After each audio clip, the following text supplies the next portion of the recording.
2 तास आमच्या हातामध्ये ईडी आणि सीबीआय द्या. अमित शहा सुद्धा आमच्या पक्षामध्ये प्रवेश करतो. 2 तास ईडी आमच्या हातात द्या. अमित शहा मातोश्रीवरती येऊन शिवसेनेमध्ये प्रवेश केल्याशिवाय राहणार नाही. आज सत्ता आहे म्हणून ऑपरेशन हो. उद्या सत्ता नसेल तेव्हा यांचं अख्खं दुकान खाली होईल, रिकामं होईल. राज्यात ऑपरेशन टायगरची चर्चा जोरात सुरू आहे. यावर आता शिवसेना उद्धव बाळासाहेब ठाकरे गट खासदार संजय राऊत यांनी थेट प्रतिक्रिया दिली आहे.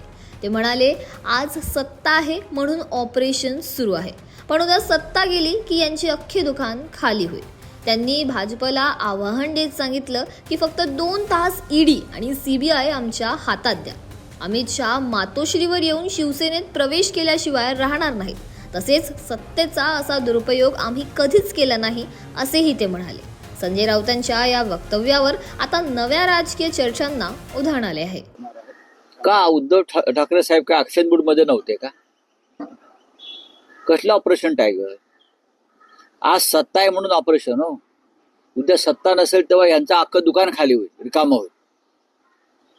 मी मागे म्हणालो 1-2 तास आमच्या हातामध्ये ईडी आणि सीबीआय द्या. अमित शहा सुद्धा आमच्या पक्षामध्ये प्रवेश करतो.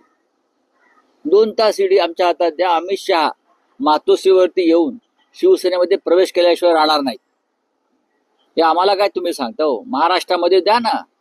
बावनकुळ्यांपासून सगळे तुम्हाला दिसतील कलानगरच्या दारामध्ये. ही सत्तेची मस्ती आम्हाला दाखवू नका. सत्ता आम्ही सुद्धा भोगलेली आहे. आम्ही सुद्धा सत्तेवर होतो, पण इतक्या विकृत पद्धतीनं सूडबुद्धीनं आम्ही कधी सत्ता राबवली नाही.